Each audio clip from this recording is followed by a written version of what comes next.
And he did his best to encourage and include more cost control measures, including a proven model from Colorado that will save billions of dollars a year. Isn't that right? So I can tell you 4 things right now I think ought to be done to it.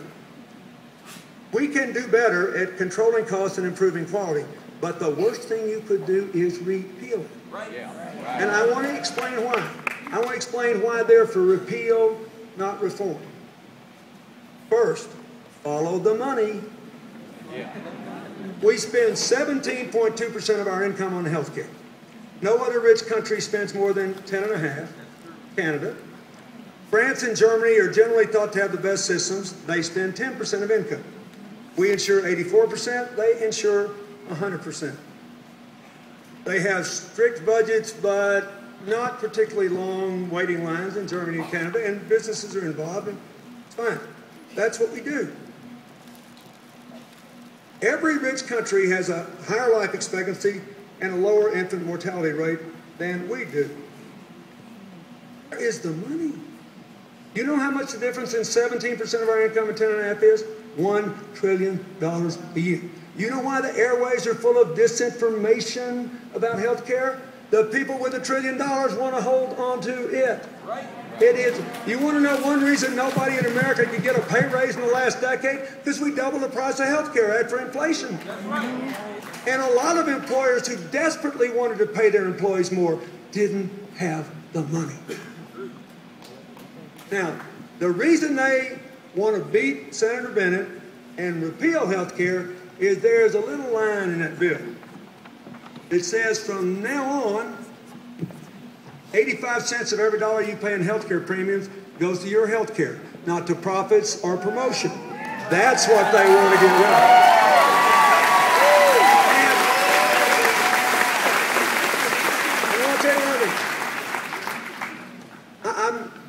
I care a lot about this. I spent a lot of time studying this and other systems.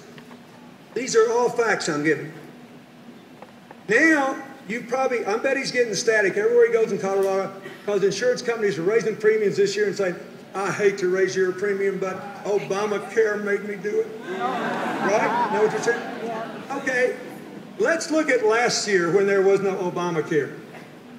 The bottom of the recession. Huge increase in premiums.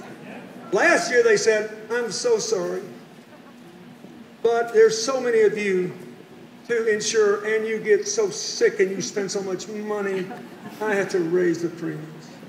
That's what they said last year because there was no Obamacare. So we have to wait a whole year for the numbers to come in. Guess what the numbers show? And this will explain to you why we'll save $100 billion on the debt with health care. Here's what they showed. This year they filed now on last year. Last year, the insurers didn't have to insure more people. 5.5 million people were dropped from the ranks of the insured.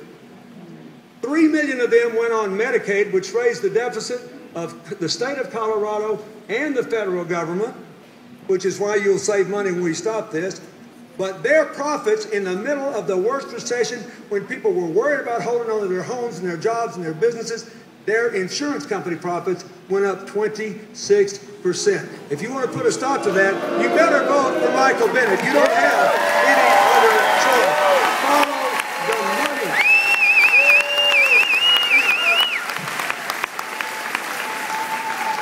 So you see, they're going to add all this stuff to the debt.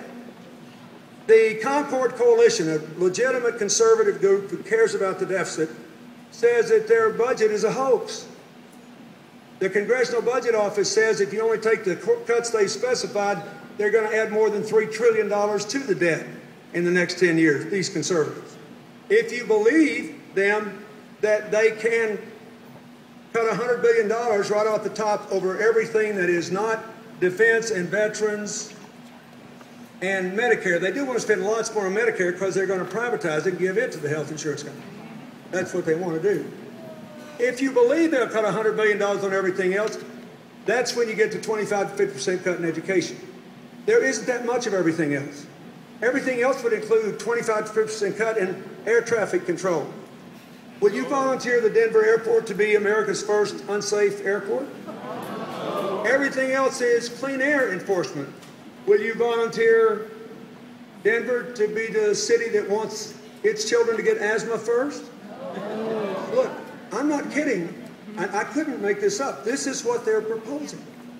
And because people are in such a state and angry for good reasons, they are deaf to the facts.